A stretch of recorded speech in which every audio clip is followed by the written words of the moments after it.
ناظرین آداب، آج جمعرات ہے نومبر کی 2 تاریخ 17 ربیع الثانی 1445 ہجری۔ آج کی سرخیوں میں آپ کا خیر مقدم ہے۔ میں ہوں آپ کا میزبان زاہد محمد جمال بانڈے، آپ کی خدمت میں حاضر۔ آئیے نظر ڈالتے ہیں آج شائع ہونے والے اخبارات کی خاص سرخیوں پر۔ روزنامہ کشمیر عظمیٰ رقم تراز ہے۔ نشاط بس ٹرمینل پر 75 ای بسوں کو روانہ کیا گیا۔ 100 ای بسوں کا آغاز۔ سری نگر اور جموں میں میٹرو کا خواب حقیقت بن جائے گا۔ Lieutenant governor. Unified headquarter meeting, L G نے داخلی سلامتی کا جائزہ لیا۔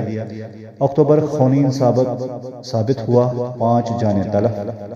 ضلع ڈوڈا میں زلزلے کے جھٹکے، کوئی نقصان نہیں۔ روزنامہ تعمیری ارشاد۔ بجلی کی قلت سے صارفین مضطرب، منفی پیداوار میں نمایاں کمی پریشان کن۔ خواجہ نظام الدین اولیاء کا 720واں عرس شروع۔ ملک کے ساتھ ساتھ دنیا بھر سے عقیدت مند حاضری دیتے ہیں۔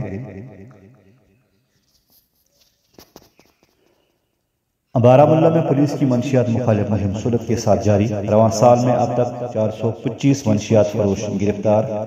مہنگائی سے نومبر 2023 کی شروعات۔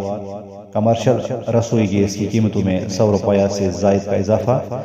گھریلو گیس سلنڈر کی قیمت میں کوئی اضافہ نہیں، قیمت جوں کی توں۔ اور سپاہ دستگیر علیہ رحمہ کی اختتامی تقریب کل خانیار، سرائی بل اور چلارا سمیت وادی کی دیگر جگہوں پر منانے کی اطلاع۔ محکمہ اطلاعات کے زیر اہتمام بدلتا جموں کشمیر 2 روزہ تصویری نمائش لال چوک میں اختتام پذیر۔ ناظرین، یہ تھی اب تک کی خاص سرخیاں۔ دیجیے اجازت، اللہ حافظ۔